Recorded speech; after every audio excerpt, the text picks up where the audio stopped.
Convo for Men, Conversations for Men.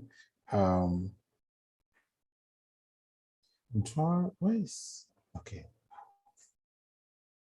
Okay, so as I said earlier, welcome to Convo for Men. We're hoping that we could have some very sweet conversation here today, and I want to welcome everyone who's able to make it here. There are a lot of other people who will be joining us on other platforms like Facebook Live, Twitter, and YouTube. Facebook Live is on Neota, my page at Neota Obasegbe. On YouTube is at Neota Obasegbe, and on YouTube is at Neota Egbe. So you can join us. You can share the link with anybody that wants to hear the conversation. Tonight, we'll be talking, am I an abuser? We're hoping we'll be able to answer that question. Not that we are going to answer the question for you. You're a man and you know yourself, male or female. So this is not, yes, this is Convo for Men, but we do know that there's some women that will be jumping into our room too. They always like to come into the room to know what we're talking about today. But while other times we restrict them, today it's open and they can come in and ask their questions and point out some things for us who may not be seeing it. So we have people from all over the world. KK, I see you. Lagos, Canada, and I see, oh, South Africa. Welcome, guys. Welcome. So again, as I said earlier, feel free to ask your questions. Feel free to, at any point in time, there are some things you want to clarify, raise your hand and we will stop to get you clarification. Hopefully, we'll be able to help. My prayer, and I'll spring that prayer today, is that we'll be able to help one person here today. I don't know whether it's you or me that will be helped, but we'll be able to help one person here today answer the question, am I an abuser? And hopefully we'll be better after today. Okay, once again, thank you. Oh, okay. My goodness, I want to read that message. Okay, maybe we should get the doctors to join in as well. I mean, they also need to hear the conversation, KK. Thank you. All right, guys. So Timon is here, and Timon is here already. We're hoping that the other speakers will join us real quick. Deji and Aniekan will join us real quick here so that the conversation will get heated up. But we're not going to waste any time. So let's just go and hit the nail smack on the head. Timon, you're here. The question, am I an abuser? I'm going to attempt to define, I didn't want to do any definition before now. I wanted us to be in here and then we'll do that definition together. So let's see. How does the dictionary define an abuser? Who is an abuser? Someone who treats another person in a cruel, violent, or unfair way. Someone who treats another person in a cruel, violent, or unfair way is an abuser. Now, what we see here, it says nothing about physical or verbal or emotional. It says one who treats another person. So how do you treat the other people? With the words you use on them? How do you treat the other person? With your emotions? Some people are very good at emotionally abusing others. Some of us have a way of blackmailing others to do certain things you want them to do or not do. So again, that definition again says someone who treats another person in a cruel, violent, or unfair way is an abuser. Here it says a child abuser. Both women testified against their alleged abuser. They have begun to, now both men and women testify of being abused. What we're so used to is physical abuse. Many times we talk about physical abuse. Hardly do you hear people come and talk about emotional abuse, but it's happening every day. And we're hoping that we might be able to help every one of us do an introspection, look into yourself. How are you abusing the people around you? Especially us brothers. Let's talk to us. Sometimes unknowingly we abuse the people around us without doing it. In the tone of our voice, in our mannerisms, in the way we carry ourselves, in the way we relate with them. So we're here today and we're hoping we can get those questions answered. So Timon is in the house. He's one of the speakers. Everybody's going to speak as much as possible, but the designated speakers are all here. No, Timon. Okay, so Timon, we're going to start up. Deji has just walked into the room. He's still getting his audio checked. Where's Timon? Has he vanished? Technology. So I'm about to hand over to Timon and suddenly he's not here. And I wonder who's calling me at this time.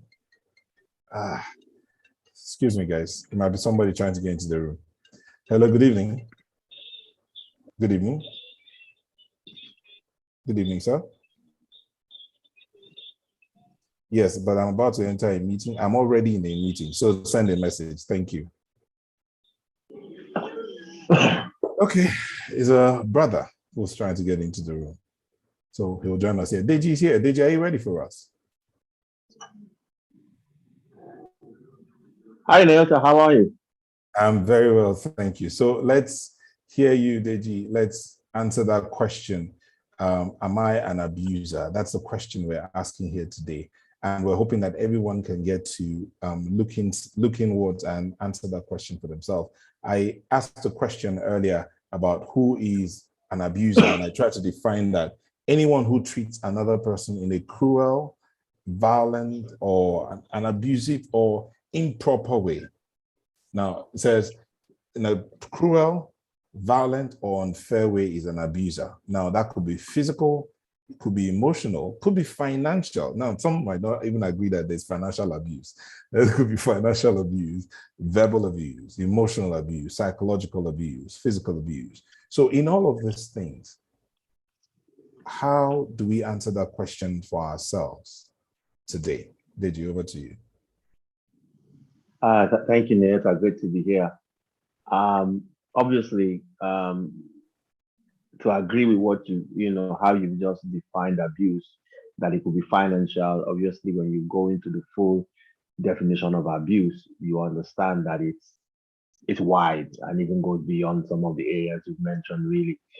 But the reality is, in view of the fallen world we have all found ourselves in, where over time we've eroded our sense of identity as being, creatures who are created in the image and the likeness of God, and who definitely have, the God nature in them, and journeying back into all that narrative of, fallen state of man, and the introduction of, sin and for lack of a better word, dysfunction into the world.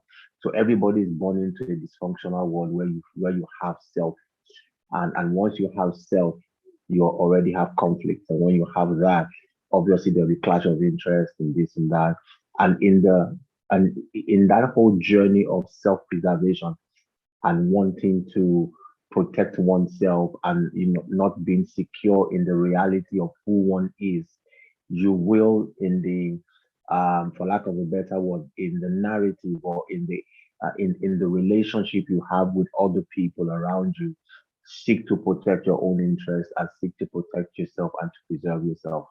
And in that narrative, you will at some point abuse other people, either it's emotional, either it's physical, either it's sexual, either it's financial. You will do the us and them thing. And once that is in play, is a matter of you getting to a point where your values, or this, let's say, between your interests are at stake. And once your interest is at stake, you will do stuff you don't think you will do, to be able to protect yourself and to be able to protect your interests. So in that vein, you will abuse, various people in the relationship with you, either your wife, your children, your neighbors, people who work with you, at any particular point in time. So it's now an issue of, to what degree are you willing to go? But in that alteration with other people seeking to preserve and to protect yourself, you would at some point, have to, um, more like, protect yourself. And in that narrative, the end might, most likely will justify the means in terms of what you're trying to achieve in terms of protecting and preserving yourself. So in that process, you will ultimately abuse other people. There's this Kuro, John has posted something in the chat room, and I would like to read that to you. He says, in my opinion, an abuser usually does, or one or both parties feel that they have some influence or authority over the victim. It could be perceived or real. So if I understand what John's saying here, is like the person who abuses sometimes or many times feels like he or she has an influence or authority over the other person, and so begins to abuse them. unknowingly. But is that always the situation? In some situations, yes. In some situations, no. Like I said, it's an issue of self-preservation and self-interest and that. So even influential people who have relationship with other people might, like he's saying, use their influence to, take advantage of the other person. But in some other cases, it might not even be the fact that you have an interest over the person. It might just be the fact that you're trying to protect an interest. And that person is seen as a perceived enemy, which is why I agree with the word he's using, that it might be perceived and not even be real. And at that particular point in time, you are up in arms, ready to do something or do things in terms of what the narrative is, in terms of what you're dealing with. So at the end of the day, yes, I agree with him that yes, that perceived nature is there, but sometimes it's not necessarily when you have influence over that person. But if you have influence over somebody, there's a tendency that you might use that influence, wrongly and try and seek something that works, for you in your relationship to who you are dealing with. So yes, it's quite correct if you look at it from that perspective. But it's even broader than that is what I'm trying to say. That once you have an interest and interest is at stake, you will do things that you justify to yourself because your interest is at stake. Okay, so what happens in a situation where the interest is, let's just say, for instance, in a home environment? What's the interest in the home environment where people begin to abuse each other? What's the interest? Is it to raise the right children, in the bid to raise our children right, or in the bid to prove that we have fantastic relationships? What would be, since you picked it from the angle of self-interest, and which I will agree with you that self-interest drives a lot of the things that happen today. So in that kind of situation, for instance, now, how does that work? Well, a lot of times is, it's like trying to come to agreement, trying to come into a place of agreement with the people you find around you. So in your home, sector, for things to work the way they're supposed to work, you're supposed to come to some form of compromise or agreement or for lack of a better word, this is how we're going to do this thing. Now, when you find that you feel a lot of times your idea is better than the other person's idea, or you feel as if your suggestion is better, and if your spouse doesn't agree with you, then you now start the narrative of, okay, this is the way I see this thing, and I'm putting my foot down. And then you now begin to look for the things that are at your disposal to drive that point. So some spouses will go quiet. Some spouses it will be tough to be talking about sex in that kind of, to give sex or to allow sex in that situation. In that case, you have the financial manager where once you don't agree, then maybe you are supposed to give something the next day. You now decide to hold on to it until the person comes to where you are, on the narrative. So you just find out that once you don't come to agreement with somebody, some of the times you might just find that okay, you're still trying to get that person to see things from your way, and you're trying to put pressure either overtly or covertly, and then in that way you now begin to explore means to be able to try and win the person to your side, instead of trying to really actually sit down and come to a win-win situation that works for both people. So you now find out that at that particular point in time, you now begin to come up with different ways to try and sway the person to your side, for as long, because there's a deadlock in the narrative. And once that happens, you find out that you are going to use various means to be able to get the person to come to your side, and that can be anything. So, like they normally say, nothing is off the table. Okay, so we started out by defining an abuser, and we've talked about the need for self-preservation, and someone else, and another way you put it, the need to win an argument or win in every situation, so to speak. But is there a chance that sometimes in the bid to not be seen to be an abuser, you actually begin to abuse your partner or people around you? Yeah, and you see the real fundamental of what we're dealing with basically is is to take people on a journey that takes them into a an ideology that makes people catch themselves when they notice that okay, this tendency is or these ideas are beginning to run through my mind. So let me say what I'm trying to say. You see, that one of the basic challenges we have with humanity is this: we are in a state where we are not very secure people in ourselves, and the reason for that is numerous. Breakdown of dysfunction, culture, those different things. So you find that many of us are at various levels of insecurity, which means obviously that whole essence of accepting yourself for who you are and being able to be confident in your own skin in terms of who you are, who you have become, who you are becoming, looking back at your journey and ensuring that your life is not one that is seeking validation or one that is seeking significance, one that is at peace with who you have become, where you are open to, like I said, coming into agreement with people, looking at perspectives, understanding how things are going, and willing to make adjustments when you feel that somebody around you has a better argument. And then at the end of the day, you have come into a place where you're not trying to protect yourself, or you're not trying to you're just secure in who you are, and you gladly walk away from an argument if at the end of the day the motive. Now, because a lot of us at various degrees of that being secure in ourselves, that self-acceptance we have, we feel the need to get significant. We feel, our interest once something threatens us, we need to defend ourselves. We need to, perform to get the accolades of people because something there's a void there. Now, when we find ourselves in that narrative, you will discover that things will mean different things to you. You will read meanings to so many things around you. You will come into that state I was, describing earlier of having interest and having perceived or even real threats to that thing.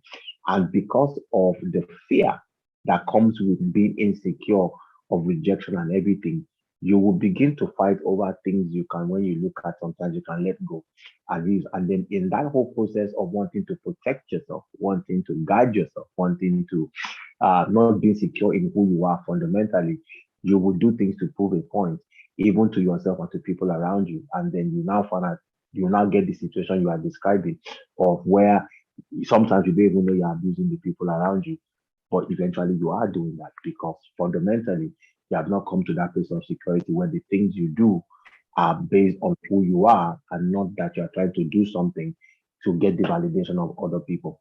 So you find out that people who find themselves in that reality where they have a very high sense of being secure in themselves will gladly want to keep the relationship and lose the argument, and not do the other way around where you win the argument but you lose the relationship.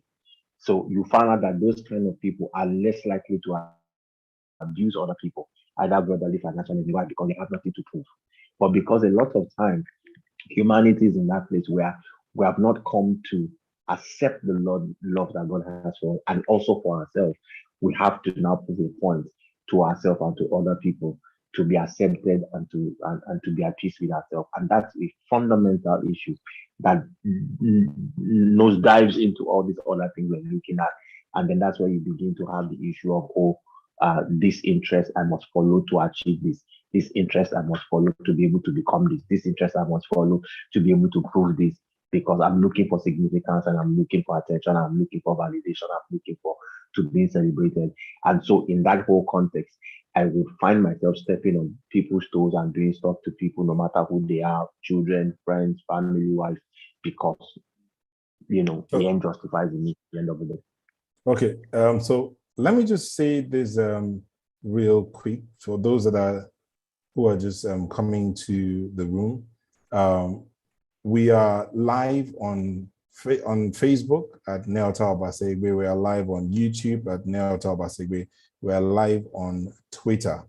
Okay, so whichever one. But please, if you do have a question in any of these platforms where we may not be immediately, if you don't mind, please send a mail to Convo for Men, CONVO for men @gmail.com. And I promise you, you will get answers to your question if you don't get the questions answered immediately. If you also want to get some private counseling, or you want to have a private conversation with anybody here, anybody whatsoever, send an email to convo4men@gmail.com. This platform is for men. There are some women here who are watching us, no problem. You have a question, you have a brother, you have a colleague who might have an issue and you want to help the person, you're thinking you can help the person, please send a mail to convo4men@gmail.com. So while Deji was talking, Timon crept into the room. He was here earlier and then somehow he was thrown out of the room, but he's back in. So Timon, Deji was talking about the things that lead to one becoming an abuser. He also talked about some of the things that will lead one to not be an abuser. I'm hoping that before we finish, we might be able to get to the question of who I am. Indeed, since we started these conversations for men, we've always somewhat gone around or somewhat ended around that point. Who am I? Who am I? So Timon, again, that question, who am I an abuser? Deji talked about the need to preserve for self-preservation. That's what leads someone to abuse. He also talked about the desire to win at whatever cost, to win argument. Then he talked about those who are confident in themselves walking away from arguments because they really have nothing to lose. So let's come to you, Timon. Who is an abuser? Thank you very much, Jota. I hope, can you hear me? Yes, I can hear you. Okay, fine. Sorry, I was thrown out the other time from my laptop, so I'm using my phone right now. Who is an abuser?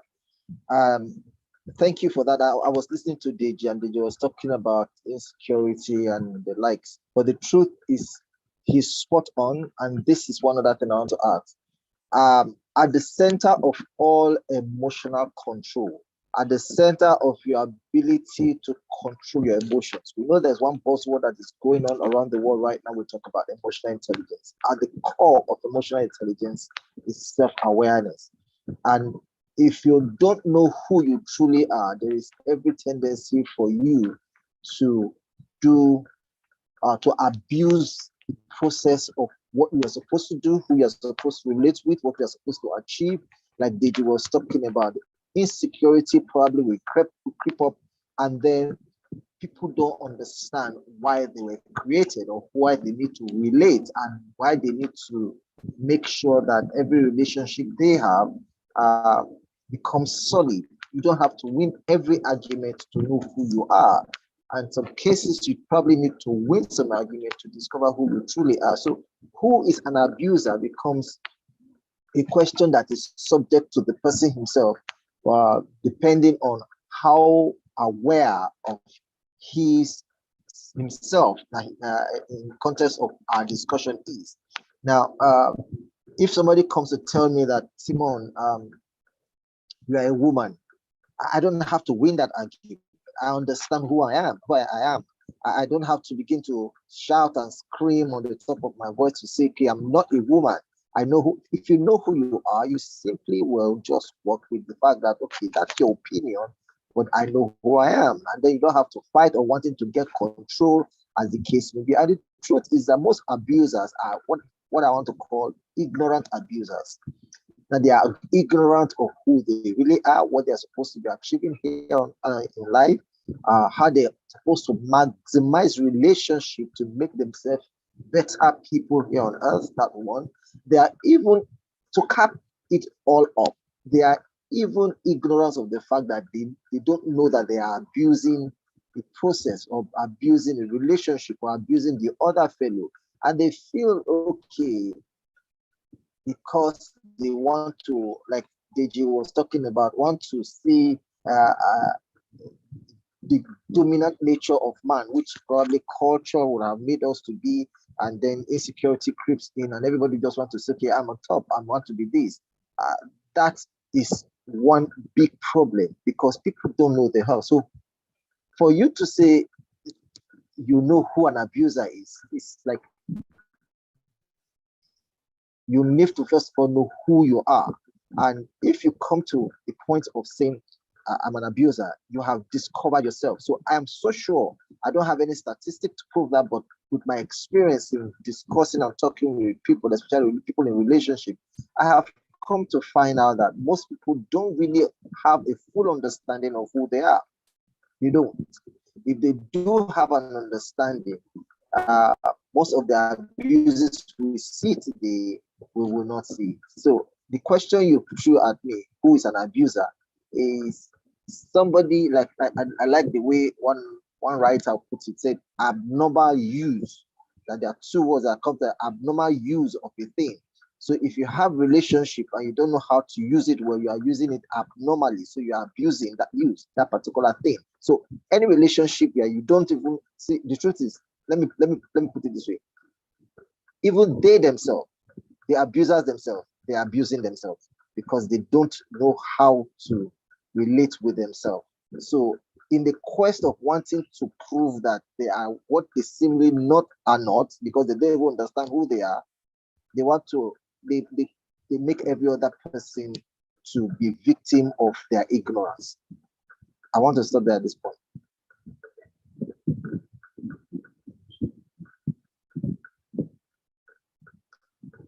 Hello, are you there? So sometimes it becomes difficult indeed for anyone to say, okay, I am this or I am not that. So can we just take a step back and ask this question? Maybe I'll pull Kuro, who posted there, in his opinion, an abuser usually does or is one who feels like they have influence or authority over the other person. As I said, it's a conversation for men. So the fact that we had 3 men out there who are supposed to be speakers doesn't stop any other man from talking. We're sharing our ideas. If you can see on the plot, what we're saying is that is men learning and building other men God's way, because there's a purpose for who we are. So Kuro, if you can hear me, I'm going to pull you in. Tell us again, who is the man? I mean, if you can answer that question, who is the man? I mean, is the man meant to be an abuser? Someone said, if you have to say, I am the man, then you're not the man. I am in charge, then you're not in charge. If I am the teacher, then you're not teaching, because you were teaching from the word. You won't have to come and say, I am the teacher, you know. So who is the man? Anybody can answer. Timon, you want to go? Okay, let me go with that. See, just about 3 days ago, since this conversation is more of faith-based thing. I want to go on that particular line. Many of us here have been to wedding ceremonies, and then probably some of us have been to counseling, and you hear these words very well. And I'm sure, Nyota, you are aware of this. And they will say, for this reason shall a man leave his father's house and his mother's house and be cleaved to his wife. And we hear that for a long while, for this reason.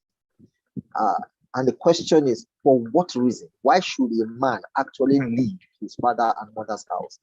Because before then, there is something that happened. So God has started it in Genesis, said, for this reason. What is the reason? The reason is just in the verse above verse 24 of Genesis chapter 2, when he said, and Abraham said, and Abraham said, this is the flesh of my flesh and the bones of my bones, and she shall be called woman.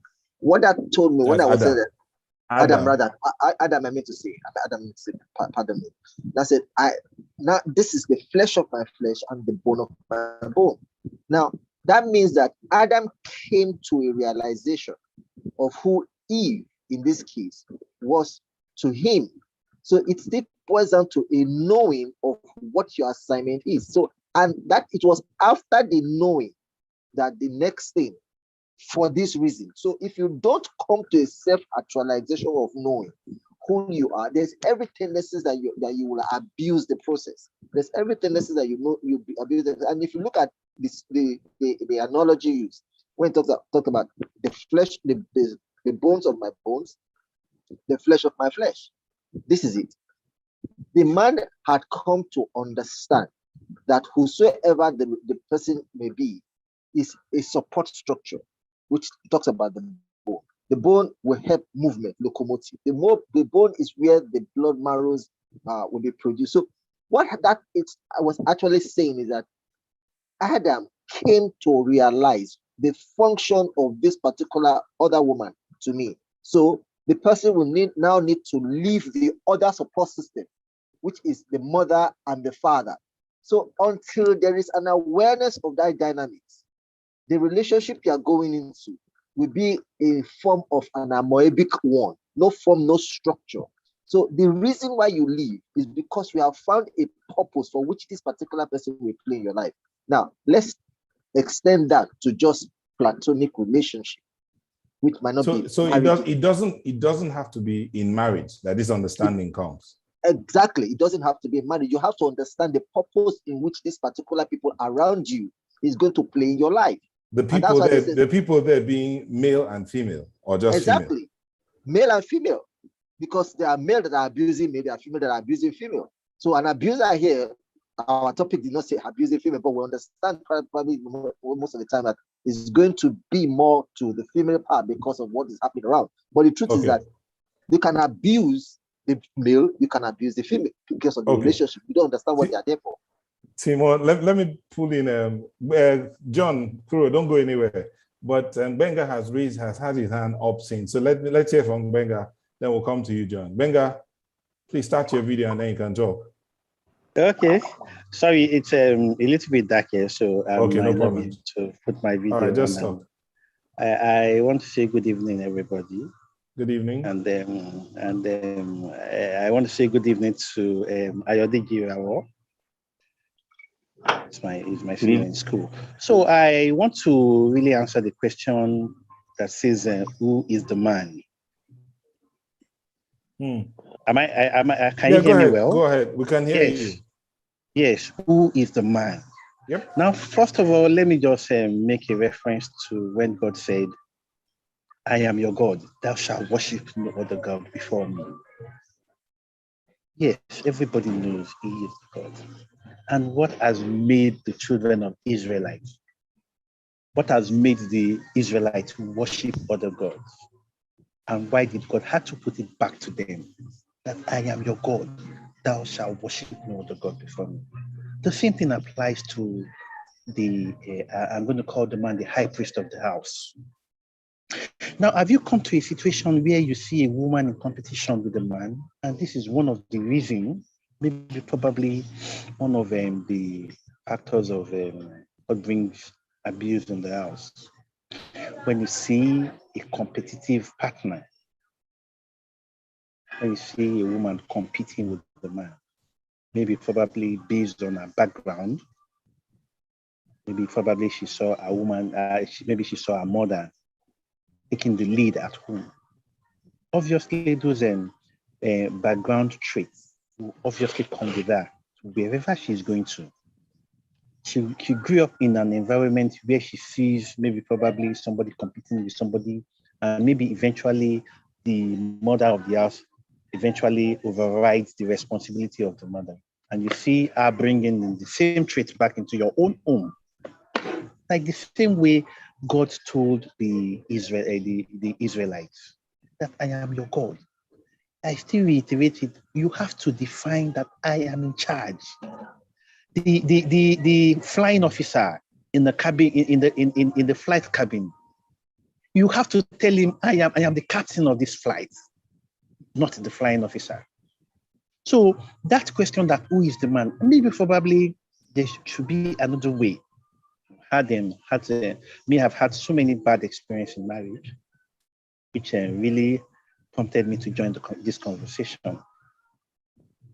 That is why it got my interest when he said, am I an abuser? Which was the question I asked myself. Am I an abuser? That is why I really wanted the question to be answered here. What prompted me to make me to look like an abuser? Maybe probably when the woman raises her hands to hit me. And then involuntarily, I had to hit back. And at the end of the day, I became that victim of domestic violence. Nobody's going to listen to my story. Yeah, indeed, being the man, the moment you have to respond with to hit back, you're considered the abuser. Because So who is going to tell her? Who is going to tell her to stop? Who is going to tell her to stop? All right, Benga. One of the things I'm hoping that we'll do here today is that we can help ourselves answer this question. And thank you for sharing your experience. And hopefully, we're a platform where we're looking out for each other. We will help ourselves. We will grow. We'll be better. Okay, so don't go away. Let's hope that we can get that question answered. Who's going to stop the other side? So, Kuro. Good evening, sir. Good evening, everyone. Good evening. Kuro. So that question, you've heard Benga. He shared his experience, trying to be the man and having to be in that place where he needs to say, "I am the man." What can we do? What do we do when you're in that kind of situation? Okay. Good evening, everybody. Again, I'm trying to illuminate my space, so I think I look okay. I look better now. It's been a while. Neota, we'll take our issues off the platform. So let's just dig straight into it. This one, you're the one at fault here. It's not me. Don't 100%. 100%. So I watched a video once, very interesting. I'll send it to you on WhatsApp, where a transgender guy was talking to another guy. I'll send it to those. Sorry, I'll send that video when he sends it. I'll send it to the mailing list, so everyone on the mailing list will get the video. I'll get to see. Get the video. I'm trying not to form a WhatsApp group because I know that we are all in multiple WhatsApp groups. As much as possible, I want to reduce that. So it will be sent to your mails so you can see the video. But go ahead, Kuro. Okay, so the guy was trying to explain to the transgender that you cannot just magically switch genders. You are a man. He expressed a couple of things like, hey, there are some things that determine how we define people. For instance, if you must join the Boy Scouts, you must be a man, a male man. So, and that video really struck me because it just addresses it the simplest of ways. So for me, a man is an adult male, period. And there's a biology that defines what an adult male is: genitals, looks, facial hair, body structure, all of those things. Simply put, I am one of the people who simply switch off when the question of who's a man comes up. And I've listened to the dimension from the Bible and the way we see it. So I'm trying to bring a different perspective to it. Biology, a man is a male adult, period. Except we're talking mankind when it relates to all of us. All right. But you see, the issue of who a man is really about who a man believes, twisted and turned so many things. There's confusion everywhere. Society places responsibilities on the man from the way it sees a man. And then we need to begin to argue those questions. What's the man's, woman's job? The woman should be in the kitchen. The man should be the one fending for. And then when those roles get switched, confusion comes in. I think the question we should be asking ourselves is, who are you in your knowledge of who a man is? All right. The biology is simple, but then there's the human part of it. So I always start conversations like this. Your mindset determines how you see your world and how you see you. And your mind is not an organ. Your heart is an organ. Your brain is an organ. Your mind is not an organ. This is the way I see your mind. Your mind is like a space in your brain where certain things interact. Your memory, your intellect, language, emotions, all those things come to play. Neota is laughing because he knows where I'm going. That's what your mind contains. Now, whenever something happens to anybody, your mind, even your thinking is there. Your mind tries to grasp it and forms an impression of it and determines what happens to us. Why people think your heart is your mind, even though it's expressed in the Bible a lot of times, it's a biology. It's something to do with emotions and your biology.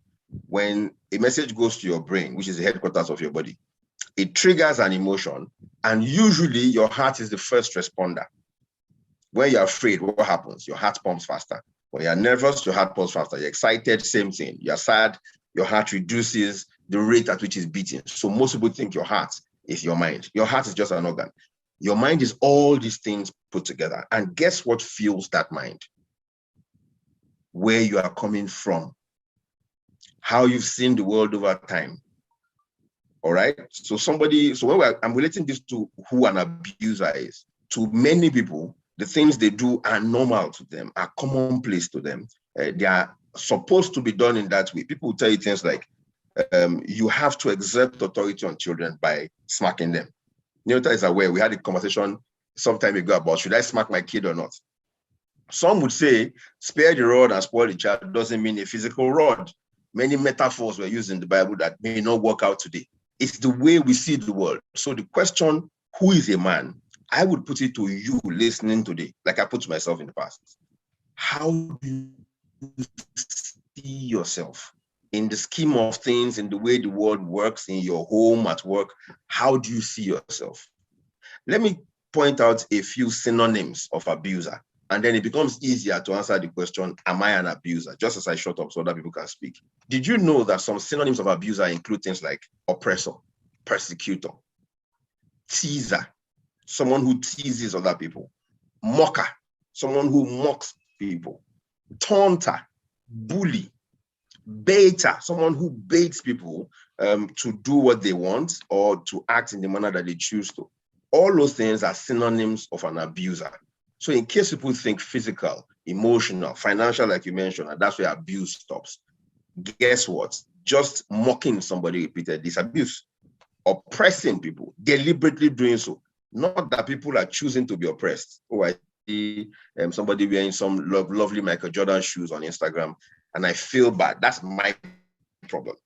But deliberately oppressing people with what you have is some form of abuse. A persecutor, a teaser, a taunter, a bully. They are all abusers. So first, clarify how you see yourself as a male man, right? And I like the analogy Newton gave. If you have to explain the fact that you are the captain of the ship, then there's some question going on. You know, every time they say, do you know my age? That means some disrespect has happened already. For you to be telling me, do you know my age? I'm not your mate. It means that there's some disrespect happening already. And you most likely have a hand in it before it got to that point. But if you first identify who you are and you're clear about it, and then you can also relate with what kind of people form the category of abusers we're talking about, not just physically bashing someone or verbally or emotionally or financially, just bullying someone is abuse. And of course, like Omobayodeji said earlier, once the purpose of something is not known, I think he said it in a different way, abuse is almost inevitable. So when we identify who the man is, then the man, when you identify who you are, you must then begin to discuss purpose. It becomes easier to know whether you are veering from it and allowing abuse to, to become a part of it or not. Thank you.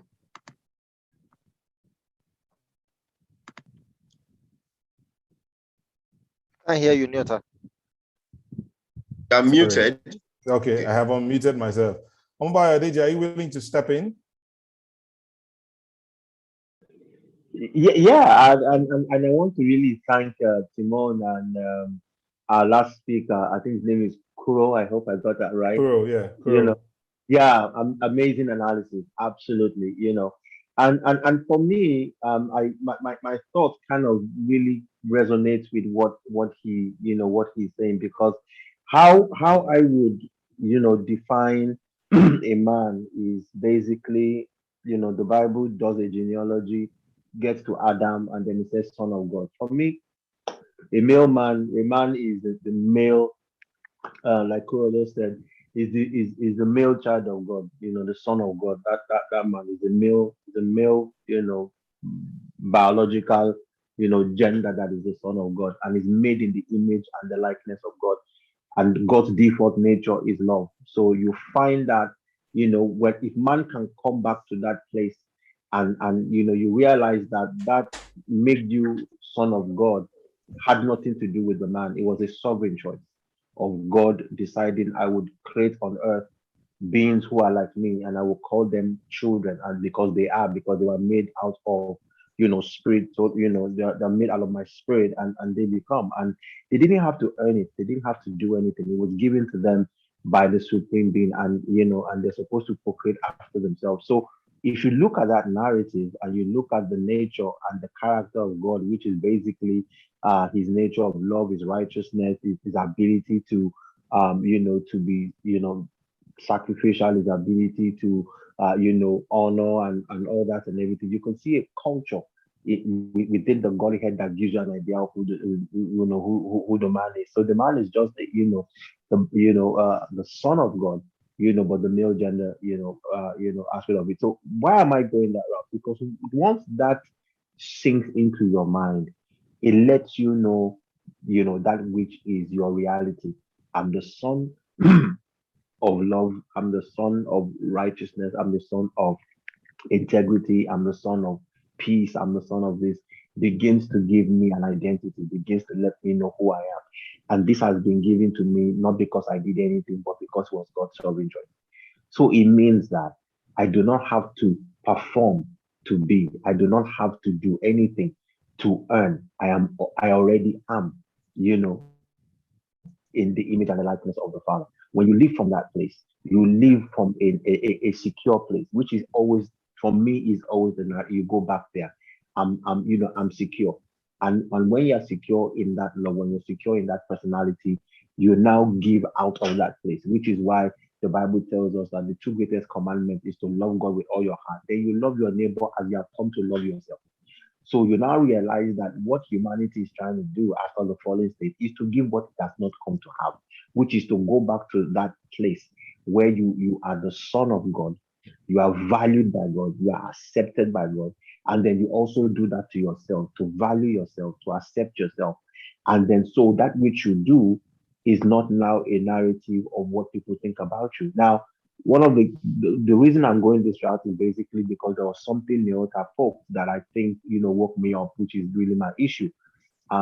Because of my narratives with men and my conversations with men, I'm really even more, for lack of a better word, I'm more concerned about the abuse of men on men, because there's a lot of that all around the world in terms of, like, that's why I enjoy what Kuro said, taunting people, bullying people, oppressing people. I mean, just doing things to people, the next man that totally uncalled for. And if you realize what it is, the level of homicide in the world, the level of man on man abuse all over the world, murder, all those kind of things. The figures are crazy. Why? Why would you want to do that to another one? Why did you want to take advantage of another one? Why would you want to do this to another? Why do you want to take what belongs to another one? Because at the end of the day, you haven't come to value yourself, and therefore you can't value him. You're not secure in yourself, and then you think that he's a problem to you. And because he's a problem to you, you're going to want to taunt him, you're going to want to oppress him, like Kuro said. You're going to want to do all these things to him because you don't really realize that nobody should be doing that to you. So we're basically dealing with an identity crisis. And that's why you're very right to say there's no way we can have this conversation and still not come to that point that what the man is struggling from is an identity crisis of who he is. And in my own journey with God and sitting down with countless men, is to get man to come to that point of, look, you are the son of God. It's a sovereign choice of God. You don't have to do anything to earn it. You don't have to impress anybody. You just need to live from this reality. And what that does for you is that it makes you secure in God. It makes you secure in yourself. And then it makes you not want to do anything to impress anybody, to earn anything. It just means that you are. And who you are, basically, like Kuro was saying, informs your ideology, informs your worldview. That space he was talking about in your head, what have you filled it with? What is there? What is it telling you? What is the narrative? So once the narrative there convinces you are not made in the image and the likeness of God, once it convinces you that you need to do something to somebody else to prove a point, once it convinces you that your interests are at stake and you need to fight for yourself, you just wake up and begin to do all sorts of madness, that we do, trying to protect ourselves and trying to do, what we feel, this is what men do. Like Kuro was saying, you come into a world where, broken society has created culture for men and begins to give men roles that sometimes is mind blowing. How can a man be all this at the same time and stuff like that? So at the end of the day, what the reality is that you come to that place where you don't really understand. You have filled your head with what the world has told you you are and what a man's supposed to be. So you just wake up and you begin to run around roles. You begin to perform roles, not really sitting down and asking yourself, who am I? Why am I here? And how am I supposed to take this and become the reflection I see, of who God has said I am in him. And then that begins to run your narrative. So even, rounding up, so even man on man, abuse is crazy. And so even we ourselves are victims, like who also said, Even we ourselves are victims of the things we do to ourselves before the one we do to women. And this is basically where the narrative is. Is like Timon was saying, is transferred aggression, because there's no abuser who is not first abusing himself before he is abusing somebody else. You have already started with yourself. Either you give yourself less sleep, either you shoot drugs, either you do a lot of alcohol. You just abuse yourself, and so automatically you are going to transfer aggression to other people, and it's just basically what it is. So we really can't have this narrative until we help man come back to a place where he can safely understand who he is, and he can live from that secure place that God has put him. Okay, Amoba, let me go back again to the scripture that Timon brought up earlier, and I am one person that tries to always go back to the scripture. But when we're getting married, my wife said something to me. Said, "I'd rather we are together than anyone is right. It doesn't matter who is right. Let's be in agreement. That is a lot better." And honestly, that has been like, for me, that has been a plus, in the sense that there are moments when I feel I'm not a man. I feel like I'm not meeting up, being the man. Again, from what society has said is the man, the expectations of the man. You're expected to have a deep voice. You're expected to have beard. You're expected to have broad shoulders. You're expected to have six packs. All of you with one pack, go to the gym, find a gym quickly. Now, as a man, you're expected to have six pack. You're expected to be strong. You're expected to go out there every day, make some money, and come back and take care of your house. You're not expected to cry. You're not expected to have any challenges that you own up to. When the challenges come, you're expected to, ride above them. That is the place where we find ourselves, many of us. And this conversation, when we started this conversation earlier, one of those is, and I think there's somebody here, even though he's on the road, he might not be able to join the conversation, but was here from the first conversation we had. And one of the things we looked at was, what are those things that you've heard as a child growing up that have, in a way, formed us? And the truth is that all of us here, I'm not sure there's any man here who will tell me, in growing up, an adult male sat you down and told you as a man, this is how to behave. This is how to dress. This is where to go. This is how to treat people. We hardly ever had that from adult men. We had it from the women. We had it from our mothers. We had it from our sisters. But we hardly ever had it from a male man. Tell us, this is how to go. This is how to come. This is how to, and all of that. So, again, so let me go back to that scripture. Someone's asking if Aniekan is still going to join in. Hopefully, if he comes in, the door is open. Aniekan, please, where are you? People are looking for you here. Okay, so Timon read a scripture in Genesis 4. Genesis 2:23. It says, 24. It says, Genesis 2. Yeah, Genesis 2:24 says, this explains why a man will leave his father and mother and be joined to his wife, and the two are united into there implies a process. So the fact that they are united doesn't mean it happens immediately. It says they are united into one. So it requires a process. But the scripture, the verse before that one says, at last the man exclaimed, this one is from my bone. This is bone from my bone. This one is flesh from my flesh. She will be called Woe Man. My other brother will say, it was when he was saying, whoa, man. And this one, this bone are my bone, this flesh are my flesh, because she was taken from man. Now, in my understanding, and I stand to be corrected, every woman is born and created to receive. She's created with a womb, so she receives. Now, if you check, and I've had to ask this question over time to some women, and I've gotten some feedback. What they've been told from childhood by the men in their lives, what they've seen the men in their lives do, plays a major role in who they are. Now, some might say, oh, they are fashioned after their mothers.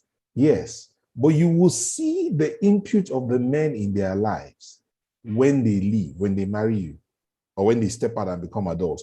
you will see traces of the men in their lives. So if that lady has had a father, has had brothers, has had relatives, has had colleagues, has had a boyfriend in school and all of that. So you who's marrying her, what are you going to bring in that supersedes all that the other men in her life have added to her life all this while? What are you going to bring?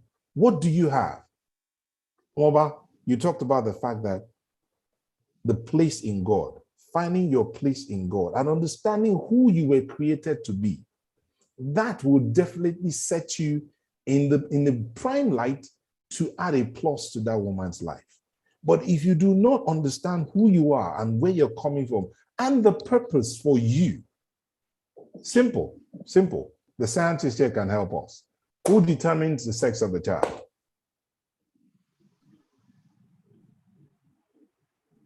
I've heard that several times, and my answer, the answer I got is really simple. There is also a video I found that explained that, some crazy doctor guy, and his opinion was this: the woman has XX chromosomes, the man has XY chromosomes. The woman would have XX chromosomes, and if that is what the man gives to her, an X chromosome, she has a female. If the man gives her a Y chromosome, she has a male. So first question, why are you even blaming the woman for what sex the baby is? You are the depositor. You are the one that you put an ATM card in the machine, the account has no money, you are complaining that the ATM is the problem. Is your account that is empty? The card you put inside is useless. Forgive me, but there's no nice way to say it. It's the most archaic thing to go around. See, the reason why this makes plenty of sense to me is my name. My name is Koronaka. My full name is Koronaka. I'm a job, by the way. And my mom gave me my name because she had 3 girls before I was born. And she was praying for a boy. Boy, give me God, give me boy, give me boy. And then she had a 4th girl who died 2 months after she was born. So when she got pregnant for me, she just didn't bother. She said, God, any child is a child. So when she had me, she named me Not by Might, which is the meaning of my full name. My full name is Not by Might, Koronaka. And I tell that story every time I meet people because it's a captivating story. But I've said it to myself so often that it has sunk clearly in me that this thing about a male and female child that we go around talk. I mean, yes, for population statistics reasons and the way the world is really, which is why I said earlier, it is you, the man listening to me today, and me, myself as a man, how we define us that is most important. The world will continue to define us the way the world deems fit. I had somebody, I went to a secondary school in Kano. A friend of mine who came to my school changed his name to 3 names, a Hausa name, a Yoruba name, and an Igbo name to get into a unity school. So imagine somebody with Ibrahim, Chinedu, Olatunde, and I wonder, hey, where are you from? The idea was that they could beat quota system, all of those things to get in. And it was his choice to remain defined that way going forward or to change it. The starting point is you, whether the man who thinks he's an abuser or the one that he is not. First point is define who you are in this space. If you take it to the point where the purpose for which you are created, the purpose for which you are here becomes known to you, you've moved one stage higher. You are way above the rest of us because distractions are easy to walk away from. You can focus on the purpose for which you are here. And some of us don't have to have a purpose. That means the entire world will be shook by our presence. Like you wake up and say, I feel like buying Twitter. Then you can buy Twitter. Do you understand? It could be in one community. It could be in the life of 2 people. 2 people that you would have made a mark, and that mark will be deliberate. So the first thing is define who you are. And we get confused by it every day. Every day. Let me make one point, bringing it back to abusers again. I hope we know that people who usually are in a state don't know they're in that state. So I think it's okay for us to agree that you may not know you're an abuser. That's why I'm asking this question. How many people have body odor or bad halitosis, mouth odor, and know they have it? Have you met a drunk person who said, sorry, I'm drunk? Have you heard that? Have you seen that happen before? Most people who are in a state don't know. It takes someone else to point it to them. So I'm really hoping that in the course of the day today, whether by dropping in the chat section or saying something, we can come up with a construct, right? That anybody who looks at it, like looking unto Jesus, the author and finisher of our faith, and then you can tell whether you are aligning or not. We can find some construct, something that says, any man look in this direction. If you fit in somewhere here, you are either an abuser or you have the tendency to be one. Because I can't guarantee 100% that I myself am not teasing somebody somewhere in this world or bullying somebody somewhere in this world or those other synonyms I mentioned earlier, taunting somebody, mocking someone, oppressing, I don't know, right? But it would be nice if we truly come to the table and then somehow we can construct something. So if a man, any man, well, any male man, I don't have anything to say about on male men, any male man takes a look at it, they'll say, okay, this is some kind of a standard, like, okay, I think I might be an abuser.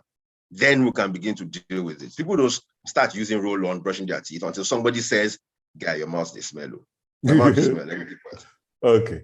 All right. Let me bring in KK here, who joins us from the US. But before KK steps in and says what he has to say, that thing about that scientific proof that the XY and the XX chromosomes, XX from the woman, XY from the man, it's whereas Kuro talked about the doctor and scientists who proved it and the video you watched, it's been talked about and proven over time. I haven't had any contrary postulation or submission from anywhere to say otherwise, other than the fact that the man, by his donation of the Y chromosome, determines whether he's a male or female the woman gives birth to. That being the case, if God had placed in the man the responsibility of determining the kind of child that, or the sex of the child that that woman will give birth to, and even now that they are doing what they do, test tube babies, right? Forgive if I'm using the wrong term, please forgive me out there. But they actually can sift through the chromosomes and determine which goes where and all of that. What they call it, gene, what, someone help me now. Anyway, gene engineering. Understand. Okay, genetic engineering, they do all of that, but it is by God's knowledge that they're able to do this. Anyway, so if we understand that that thing has been placed in us, the XY, to determine how much more, when we understand that we have such a vital role to play in creation, would we not take our place? Kelechi. Am I unmuted? Yeah, thank you, sir. Yeah, and good evening, everybody. And I apologize ahead of time if I'm going to mention something that has already been mentioned. I was cutting in and out of this conversation. I want to piggyback on what the gentleman, Mr. Kuro, talked about. And because I was going to ask a question, but I think he pretty much summed it up for me, but I still wanted to make a comment. Can you introduce yourself, please? Okay, okay, I'm sorry. I call him Kiki. We come from way back, but that's my name is Kelechi Ezocha, and I currently reside in the United States in a little town outside of Baltimore in Maryland. And I've known NT for close to 30 years. From my days back in University of Nigeria, we went to the same fellowship and became pretty good friends. We lost contact for a few years until we kind of hooked up again. So, and by profession, I'm an engineer, working for Fortune 500 company here in the US. So that's me in a nutshell. I'm married to one woman and with 4 beautiful kids. Okay, carry on. Yeah. So I just want to I want to piggyback on what the gentleman Kuro talked about. And it was going to be a question for me. Is can somebody be an abuser without actually knowing it? And I think the answer is an absolute yes. And the fact that he mentioned it, the takeaway for me in this meeting is that we all go back after this conversation and re-examine ourselves. What kind of things do we say? Most of us, I want to believe are all Christians, and we know what the Bible says about the power of the tongue. What do we say? How do we interact with people? How do we interact with our kids? What do we talk to our kids about? What do we tell them? How do we interact with our co-workers? How do we interact with our subordinates? How do we interact with our bosses? Do we exhibit some form of abuse without actually knowing or even knowing that we are doing what we're doing? So I don't want to take a lot of our time. I just want to point it out there that at the end of this meeting, let's all go and do some self-examination, because inevitably, we might be doing something that we think is pretty okay and the normal, in the eyes of the world out there, but it could be abusive behavior that is hurting somebody else, and they might not even be able to tell you you're hurting them But the fact that, we always want to look at the next person without doing some self-examination, we need to start changing that and look at ourselves first before even looking at the person next to us. And that's my contribution here. Thank you, Kelechi. Thank you. Thank you so much. That question, indeed, when we were thinking about this topic, we asked that question, am I an abuser? Because sometimes we may not even realize that from the point of view where I am,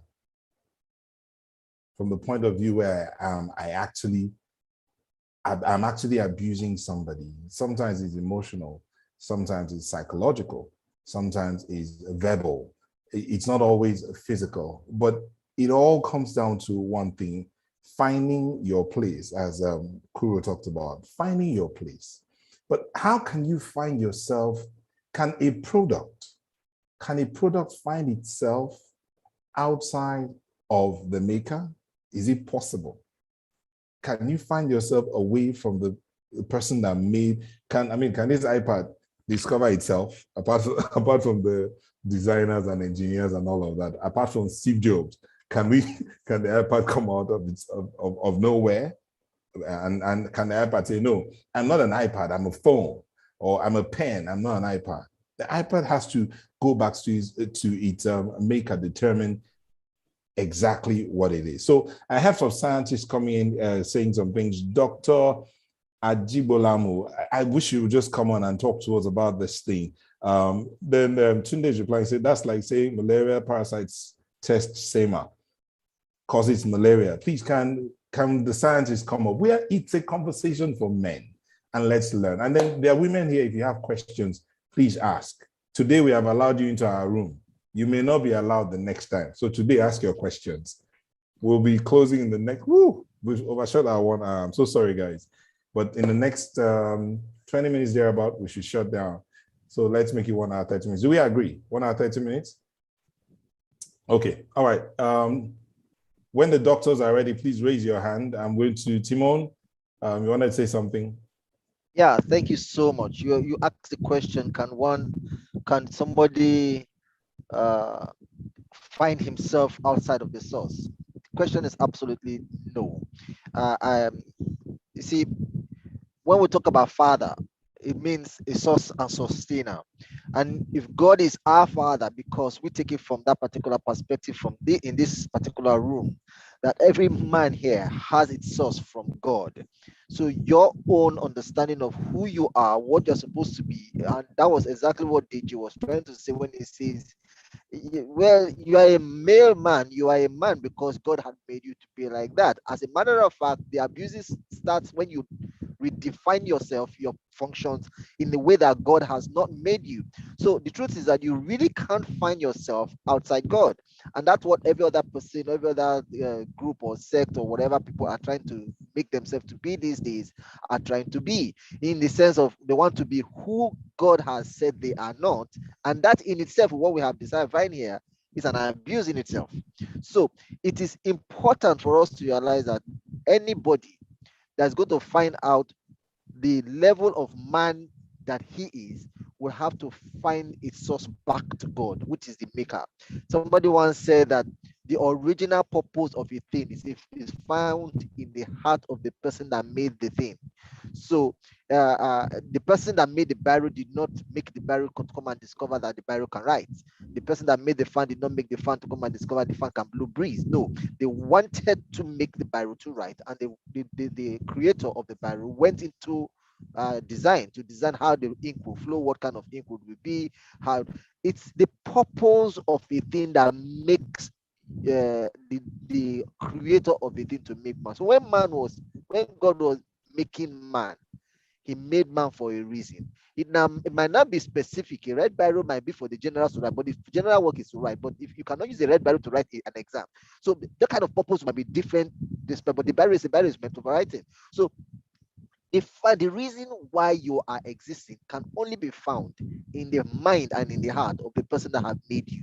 So not knowing that in itself is totally the part of abusing why you were being made, or probably not knowing it at all. So that was to what Kiki was saying, that probably the question he wanted to ask, that people can be abused or be an abuser and really not know it.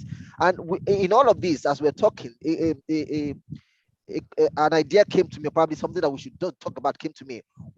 How will we deal with people who are narcissists? Now, I'm not necessarily saying that they are narcissists to the people, even to themselves. They are just full of themselves. Everything is about them. If it does not revolve around them, we don't talk about them, we don't speak about them, they take offense.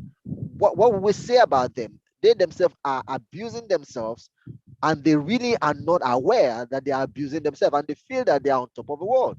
So in its sense, it still boils down to what we're talking about, an awareness of self. And that was where, when I quoted that scripture, I said, Adam said, now this is the bone of my bone and the flesh of my flesh. And this can be in, okay, fine. Nyota, the first time I met Nyota, I didn't know he was a Christian. We met in the workspace and we gelled, and we realized that years down the line, we are still connecting. I know the purpose he is playing in my life. I know the purpose Digi is playing in my life. Probably tomorrow now, it's me and KK or me and Kuro that will become friends. But we had to realize that this particular group has brought us together, and this is the purpose of which we are here. And I will not abuse that particular purpose, because we understand that a reason has brought us here. So I think that an awareness of self is key to everything we are talking about. We can, no matter the degrees that you will have in this world, no matter the exposures you have in this world, if you don't have a knowledge of who you are from the perspective of who created you, it's an abuse in itself. Thank you. Thank you very much. Thank you. I saw Brahmani trying to arrange himself to say something, but Omova, I'm coming back to you as we begin to wind down. Benga said something earlier. Benga, if you're still here, I'm hoping that we can be a plus and help you find some relief. Truth is, it is you, God, and us. I'll say that again. Benga, if you're still here, whatever it is you've gone through, and everybody here will tell you at one time or the other, they've gone through their own share of challenges in relationships, not just marriage. Marriage being the highest level of relationship here next to God. Everybody here will tell you that they've had their issues. How they came through is a different ball game. Some are still battling it one way or the other, and some have found a way to come through. Some have learned the lessons that they are, and they've learned lessons from other people, and somehow their life is somewhat better because they looked at other people ahead of them and decided that, no, this is not my portion, or that is not my portion. This is going to be my portion. So Benga, if you're here, let's look at how we can help us. I'm going to attempt to reel out a little bit of what you said, Benga, and then let's take it from there as we begin to wind down. The man who is gentle, he's not abusive, and he's doing everything he can do as a man to the best of his ability and knowledge. He's doing everything he can do as a man to build his home, provide for his family and all of that. But his wife comes at him to the point where she hits him. And then one of those days, he could not help it. He hit back, and he's called an abuser. How can we help? What can we do? Anybody? Everybody? This is our conversation. Amoba, it's over to you. You can start. I thought you threw it open. It's open, but you are here, so okay. Yeah, you see, for me, I think Benga should have spoken out to a counselor the first time he noticed that his wife had that tendency. But in our client, where are the counselors? I mean, KK has maybe down the road from his house. There's a psychiatrist or counselor somewhere.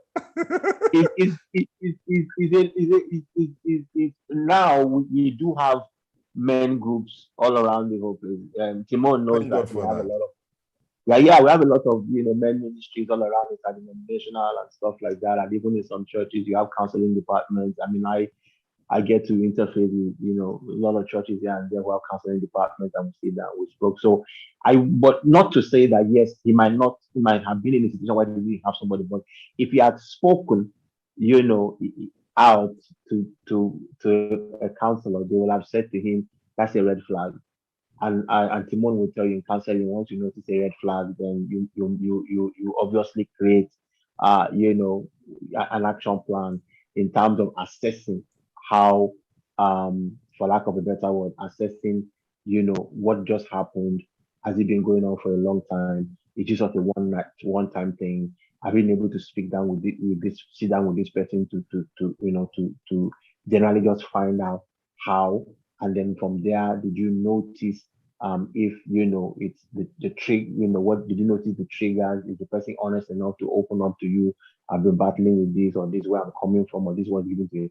Because at the end of the day, if you see that kind of action and you don't have, a counselor or a mentor guiding you through that process, you will make the mistake of staying in that relationship, without, for lack of a better word, ensuring that you are not exposing yourself, and you are also at the same time trying to help get the person to come to a place of help.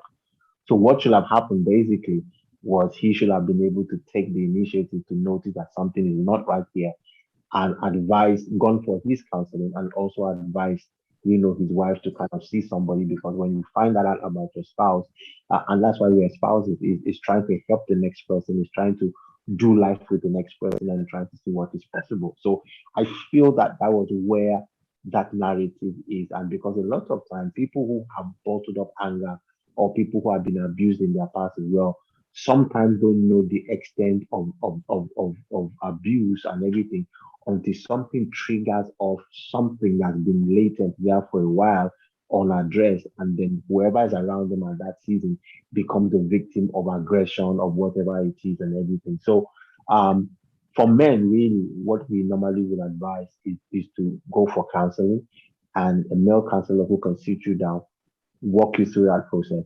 If based on the assessment of the uniqueness of your situation, if your counselor tells you that he feels that you should not be under the same roof with that person at that particular point in time, then that's a different discussion, which is also a reality in terms of when you involve both parents and things. Because again, I'm looking at this from this perspective, which is one of the things Timon knows will be working on for a long time, trying to let men know that they help, and trying to help men get above the stigma of you are reporting an abuse and you are male. And okay, Deji, you're freezing.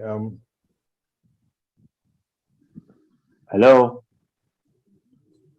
Okay, freezing. I can hear DJ. Hello. Hello. I can hear you, DJ. I can hear you. I think it's you that's freezing. Okay. Okay. Okay. You can hear me now. Yeah, the Duke can hear you loud and clear. I think it's okay. Yeah. I think it's Nyota that's freezing. We can hear you, DJ. Okay. So really, that's basically what we're dealing with. So men need to be able to have. So then that should have walked that role of knowing there's help, of reaching out, and like I said, depending on the counselor's assessment of the situation, they guide you properly to say, yes, this person, we can stay within and work it out, or we think you should separate for a little while and work it out, and then also be open to that couple counseling that is much needed for you to be able to understand the narrative of what they're dealing with, and also to be able to see how the conversation moves on from there. Because at the end of the day, what really happened is that there's this assumption that abuse doesn't happen on both sides, and it does. So really, once the man now becomes the victim of the abuse, we need to walk away from that narrative that, oh, society doesn't care about you and society just wants you to stay in that abusive marriage. That is definitely not true. It is not on the table. Abuse is not for any side of the narrative in terms of what God had in mind. And let me say this. You see, sometimes we don't understand the gravity of the fall and the consequences of the fall. If we go back to the consequences of the fall, the real meaning of that Genesis 3:16, I think, or 17, is that the woman, based on the consequences of this fall, the woman will seek to control her husband. That is the meaning of that place, that a woman's desire will be for her husband.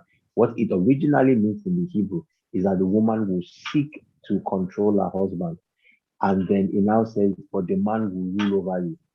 That was never the plan. The plan was not for man to rule over his wife and for the wife to try to control the husband. It was is the two sides. The consequence of the fall is the two sides using the element of dominion that God gave them against each other instead of the fish of the sea, the birds in the air, and stuff. That was the those were that is the direction of the dominion God gave man. But at the fall, which is what we are getting to, when they fell, they now did not understand the purpose of the dominion, and they turned the dominion towards the next person, which is why I'll give you statistics. That the man will seek to the woman will seek to control you, the woman will seek to control you, and the man will rule over you, is the fact that if you look at the statistics of abuse, women do, in the figures, women emotionally abuse more than men, women verbally abuse more than men sexually abuse more than women, men, physically abuse more than women, men do more of the financial abuse. But the things that have to do with the emotional abuse and all those kind of things, we find that women are more the perpetrators. So you realize that so in terms of abuse, it's almost like 50-50, depending on which strength do you have in terms of what you are dealing with. So I think that what we need to do basically is to realize how we need to go back to the original plan of what God had in mind in terms of male and female created Eden, and He gave them dominion in the place where the two of them were naked and not ashamed, secure again in themselves and in the love the Father had given them. But once you shut that down, once you come out of that narrative, you will have an issue of people now, using the next person as the victim of the dominion grace that you're carrying, the nature of God you're carrying, and then obviously the next person is open. So, in conclusion, to Benga, what I need you to know basically is that you need, we're open for you here. I'm sure that Neilta will let you know how you can get, get back to us and all that. But then, somebody can work with you that process and help you, receive strength and receive grace and be able to open up the reality to you in terms of what the marriage is.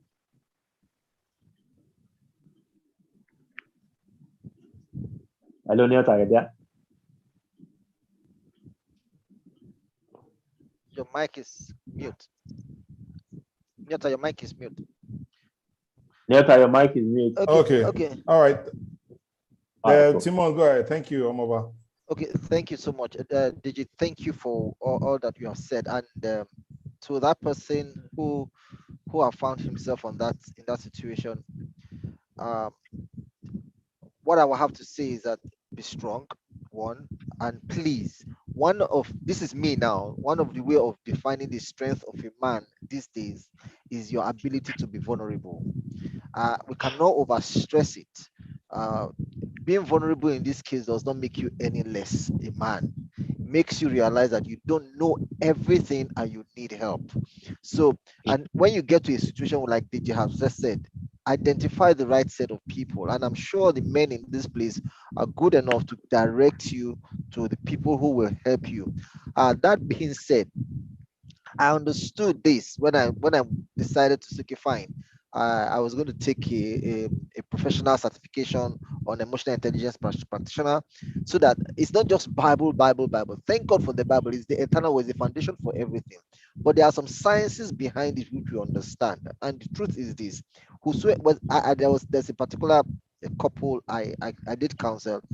The man did not tell me, or when we're having our sessions, the man did not say, my wife slapped me. It was in the bits of those heated arguments, the wife was like, I have slapped him a couple of times. And I looked at the woman and said, but you never said so. The man still did not find courage to say, my wife slapped me a couple of times. And he didn't reply back. He didn't respond back. But the truth is now that woman now is now beginning to take pride that, okay, I slapped him twice, 3 times or thereabout, but he still can't do anything. And this is the reason why I did it. There will always be a reason for doing something. Now, for that particular woman that feels, okay, now when you now hit back, you now become the victim, which the society is painting right now. And we can understand very well that because you attempt to be the stronger vessel, they say you should not.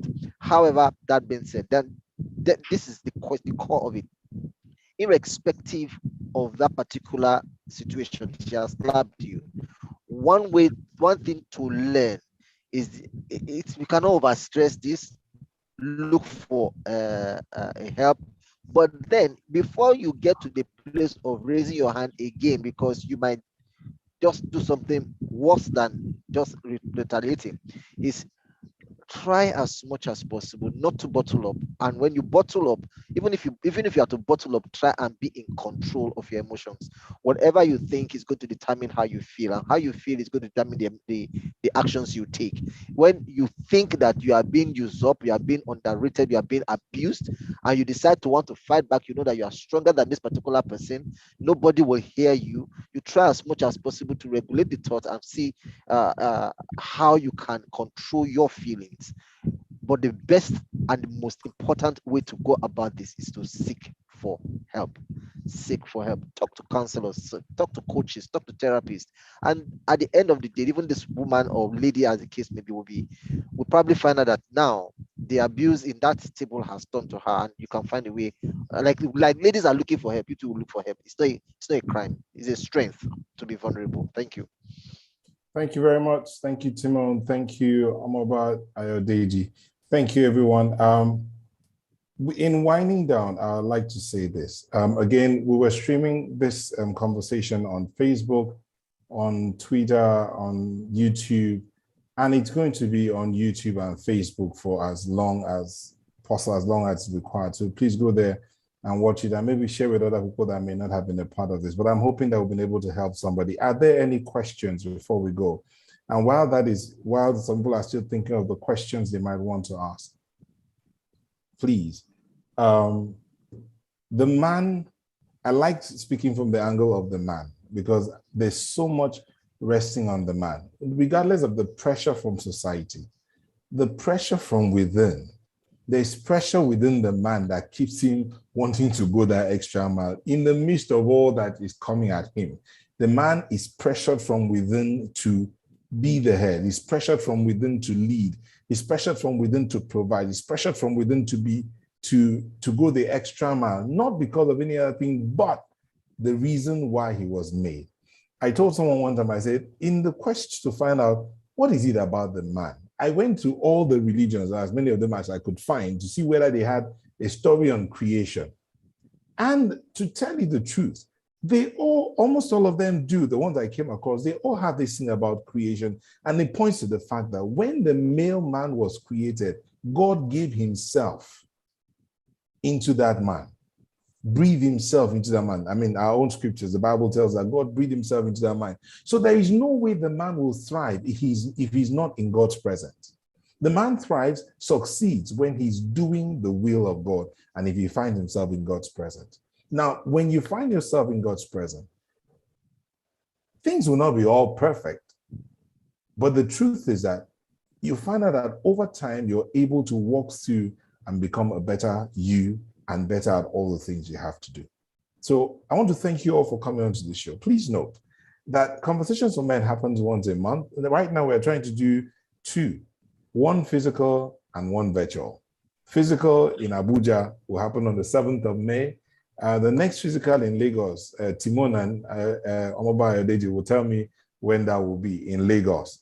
But the virtual is going to happen every month as well, so that for the sake of our brother KK and Victor, who is in the UK, and the other ones in Canada, we're going to be doing the virtual every month as well, so that we can also bring you in.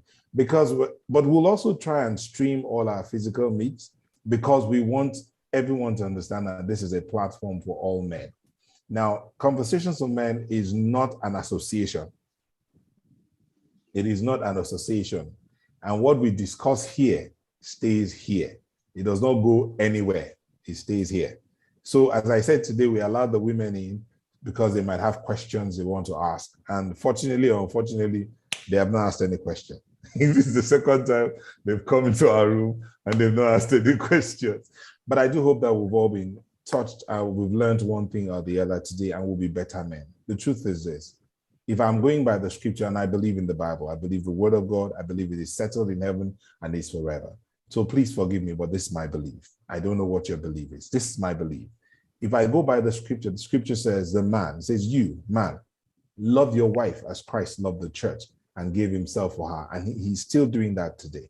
Now he says something, feed her as you feed yourself. So if you love yourself, you will love your wife. You will not beat her because she is you. She's a reflection of you. Now you might say, oh, no. I mean, she came from her father's house to marry me. I'm telling you this. Check again. What if you are finding yourself in God, if you find your place in God, you find that what you're bringing into that marriage will be a plus to that woman. You'll make her a better person. Please, men, the best we can do is make everyone around us better, especially our wives, our children. Look for opportunities to empower the people around you, to empower your wife, to empower the women around you, to empower the children around you, to strengthen them, to teach them, to mentor them.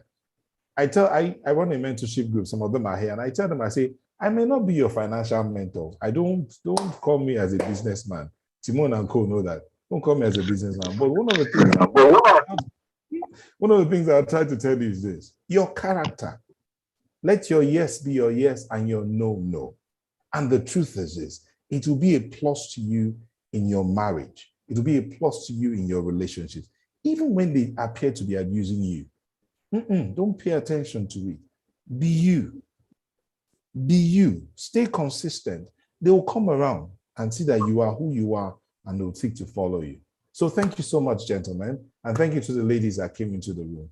Again, if you have any questions, any suggestions, please send to, no, you're going to give your last words. All of you that spoke, you give your last words as we go. Please send a mail to convo4men@gmail.com. Convo for Men is affiliated to Men's Circle and all the other men's groups here. Did you watch the other men's group again? Which one? Kingdom Men? Kingdom Men, Timon. Type it in the type it in the chat room now. I'm not hearing you very clearly. Tunde, don't run away. You're going too fast. You've not gotten all the information. Okay. Any other? Yes. Timon, what's the other group's name? Dad University. That's another group.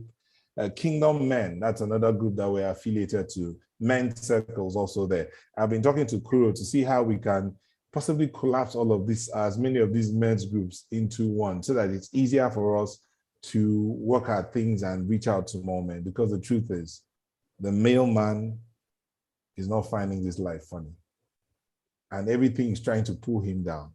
So we need to help ourselves and be there for one another. Thank you so much, gentlemen. Telios Men is all there. Club Abraham is also, these are all groups of men. So if you see the chat room, they're all there. Dad University on, Kingdom Men, Telios Men, and Club Abraham. But again, when you send your mail to convo4men@gmail.com, we'll send you all these groups and their handles so that you can also follow them as well. Thank you. Enjoy the rest of the week. Final words, Adeji, will start from you since you're the Omoba. Good. Well, I just want to thank you again for the opportunity to share with us tonight. I'm happy that we are having moment conversation. Obviously, we can't tackle all men issues in one night, but I think we've tried and help men understand, their source, from God and created in the image and likeness of God. And it's always just to appeal to men to go back to that, to go and settle that issue of identity in God, which hopefully will bring you to a place of knowing who you are in God, and then based on God. But I would say this as my final word. I think one of the greatest challenges we have, as men, is because we have, society and broken culture has put the cart before the horse. And what is that? Man is first of all a being that does, not somebody who does and then is a being. So you will find out that there is a performance-driven mentality about men, that men think they are their roles and their men think that it's about what they do. So you find out that man is always trying to perform, to be validated, to be significant, So what you have as human beings instead of human beings, like Neneka was saying sometimes during the conversation, that men are always sitting you down, older men, and telling you must do this, you must do this, you must do this. So it's always about you doing. And obviously that's why a lot of men have burnouts, a lot of men have, issues of, drugs and stuff like that, and stress and all those kind of stuff. Why? Because you are just performing through life, because you are not in a secure relationship that accepts you for who you are and shows who you are to you. So my passing word is to let men know that the ultimate journey in life is to go back into God and catch an understanding of who you really are. Then you will understand that you are valued as a human being for all you are and who you represent, and that your value is not placed on what you do. It is who you are that determines what you do, not what you do determines who you are. It's the other way around. So that men can be delivered from this performance-driven mentality that is one of the reasons for the abuse that men are perpetrating all over the world, and that men are even victims of all over the world. All right, Timon. Thank you, Deji, for that word. I won't have to take too much time. All I want to tell every man here, that question that was asked this evening is a question that we all need to look at ourselves and do something about. Are you an abuser? Abuser may not necessarily abusing the other person right now, but that's the ultimate. If you abuse yourself, there's no guarantee. There's every guarantee that you abuse every other person. So answer that question sincerely, answer that question truthfully, and answer that question from the bottom of your heart. With all we've spoken about today, am I an abuser? And if you find that you're an abuser in one way or the other, starting with yourself, it makes every sense to begin to take corrective steps to make it work. And that's how I'll leave it tonight. I say thank you all for coming, and we'll see you next month. Thank you very much. Okay, KK. Yeah, thank you, everyone. I mean, it's a pleasure for me to be here.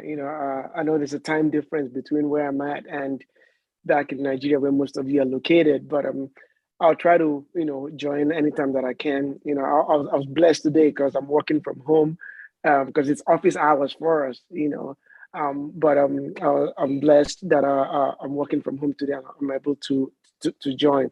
But I would also want to encourage those of us also that are on this call to at least try to show your face, because I might be in Nigeria one day and, or you might be in the States and we come across each other, and because I don't know who you are, what you look like, I may not be able to say hi or, associate with you. It'd be nice when we're trying to come for stuff like this for us to be able to make it a little bit more professional, if you can, and show your face so that we can all know each other and get to acclimatize and be familiar with our faces, put a name to the face. To the face. Okay, Yeah. so if in mine now, please can we just show our faces if you can? You see our faces there. Can we just see our faces? Right. Some people are running away already. And thanks show your to face. Timon. Thanks to Timon. Victor was on the road. Have you arrived? Okay. No, I'm just walking from the station to my house. So it's a bit dark anyway, so you can't see me. No. We can see your shadow. Give That's part of the Raphael. I'll be black man. It's not a bad thing. Yeah, so Okay. thanks to I was gonna say CJ. thanks to all the Tunde, gentlemen. Dayo. I think you should also thank the ladies that are in the house. Some ladies are here. Thank you, ladies, for coming in. And the ladies too. Dayo, Thank you, Auntie. Thank you guys for having us. Thank you for coming. We deliberately kept quiet to listen. And I think, I won't speak for everybody, but I think I deliberately kept quiet to listen and hear a lot of things. So it's not that we don't have questions or comments, but I think it's also good to listen. Thank you very much. Maybe if you had asked your question, it would have helped us answer some of those questions and help some other women who are here as well. I'm sure we'll have more of this. You want to ask one more question? We might not let you in again. Just ask that question now. Oh my God. Anyway, if there is any thoughts that came, it's the thought of, okay, you're talking about abusive men. And I'm thinking, are we raising abusive boys? Where I stand in this conversation, I always take it from the boy angle, because I think if we want to, yes, we are trying to mend men, but I think we will do a very good job also starting from the foundation to address some of these issues. So I just kept asking myself, are we raising abusive boys? You know, those were my own questions. And I think, well, I got answers from, snippet contribution from people. I don't know. So Yeah, thank I you. mean, just I know I may have missed that question when it was asked. I'm sorry, NT. I know I'm taking a little bit of your time, but please indulge me just for 2 minutes. I think it all starts from us as parents. There's a popular saying, "Monkey see, monkey do." A boy's first role model is their father. And if you look at their father, and they will behave most of the time how their father behaved, at least in the early ages of their life. And if you imbibe in them that abusive behavior, they'll carry it along with them, and it will take a miracle for them to turn away from that behavior. So I think it all starts from us and the example we show to our kids. It's monkey see, monkey do, not necessarily what monkey says. It's what monkey does that the son will do. That's my little answer to that. Exactly. Thank you. Okay. Thank I you. mean, thanks Any everyone. Thank you. Thank you, Daya. Any other comments? Okay, gentlemen, thank you. Remember that we are the examples our children will look up to, both male and female.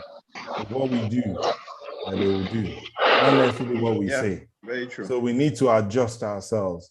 My wife and I had a conversation the other day, and we said, whatever we don't want to see in our children, we will not do. If we were doing it before, we will stop. Will not do. Yeah, Kure, want to say something? Time is up. I think, go ahead. Yes, just to mention this again, that a lot of people think abuse simply means physical, emotional, or financial abuse. But I mentioned a few, and I really want people to remember those other types of abuse: taunting people, bullying them, teasing them, oppressing people, mocking people who are less than you are, maybe by status or level of finance. It could earn you a slap. Like NT is always abusing me. With your one pack. I think we should just remember all those things. And I really like the fact that we at least agreed today that it was something I thought about before. And I like that we agreed to that it's possible to be an abuser and not know. Yeah. And not know. Like people have mouth odor and don't know, body odor, they don't know, and all that. So let us become more conscious about it. So you do things going forward, and then I know that both the spirit and your mind would remind you by asking you that question. This thing you're doing, is it abuse? NT, check it to cross stop. Are you abusing somebody? And probably that consciousness will continue to grow over time. That's enough as far as taking something from here is concerned. That it becomes a conscious thing and it pops at you when you are involved in something going forward. Is this what they call abuse? Is this what they said that day? Could this mean I'm one of them? People like us go around saying every day that any man who raises a hand against a woman is a coward. Quite frankly, I think if you really wanted to fight somebody, fight a man, because most men will not try to slap a man that is a man. You first think about the fact that his retaliatory slap would reset your brain. So it's probably because you think it's a woman in the first place. I also think women should go and get self-defense trainings. Though now I can't tell for sure if that will happen, then we will not get beaten every day. But that being said, I'll just keep quiet. The Bible said they are weaker vessels, but they have sharp mouths. There's no weakness in women. Forget that. Hey. Bros, if they have stronger spirits. If you want to talk about that sharp mouth, they get sharp mouth. But you, as a man, you were created to accept that sharp mouth. Of course, now. How do we abuse Jesus every day? All the men here. Now they abuse Jesus every day. I abuse the president every day. Yes, he collects it and doesn't say anything. You're the president of your home. Collect the abuse. Of course. But sow the right seeds, and I think eventually you'll reap the fruit you desire. Yeah, sure.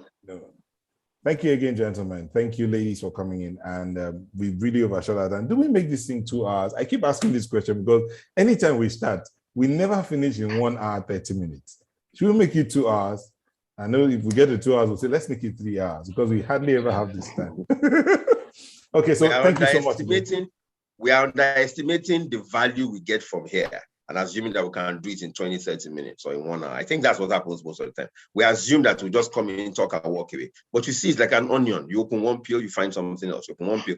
And then we're about to close. We found out that there were women. They had one comment, and then, so don't worry. We're not complaining about staying beyond the time as it is now. It's still giving us value. So people don't leave during the session empty. True or false? No, they don't, unless they are timed out. Exactly. Well, thank you again. Thank you. Thank you again. The names of the different men's groups are all there. I'll send them to everyone here. So please send a mail for those who have never sent a mail to us, but the names of the men's groups will be sent to everybody in our mailing list. So if you have not been getting emails from us, that means you have not sent us any mail. That means you didn't even register for any of our conversations. So God bless you as we do that, so that we can mail you whatever information you have. We are reading a book at the moment. Who is calling Chiamaka? Please mute yourself. We are reading a book at the moment called Emotions by T.D. Jakes. If you haven't read it, I want to encourage you to find that book and read it. There's another one by the man that died in the plane crash. Miles Monroe. That one's an ebook. Again, I'll see if I can send it via email to as many. It's about the man and his place in God. So I'll see if I can send that via mail. Victor, please remind me. So as many resources as we can find to help us all find our place and be better men and be better brothers, better friends, let's share. So I'm reading Emotions, and I want to encourage every man to find that book, Emotions by T.D. Jakes. If you haven't, it's taking me quite a while to finish that book. I'm trying to find it out. It's taking me quite a while to finish it because I read one page and I want to sit down and think about what I read there and discuss with one or two men that I find. So let's find books like that we can read together. But the next virtual meeting, let me tell us ahead of time, unless something else happens, we're going to be discussing, I want us to discuss a book. Let's discuss a book. I don't know which one, whether it's a book in the Bible or something, or Emotions. I don't know. But please, let's discuss a book. Who can suggest a book? Any random book that drops in your head now, just say it. We'll all go and find it and discuss.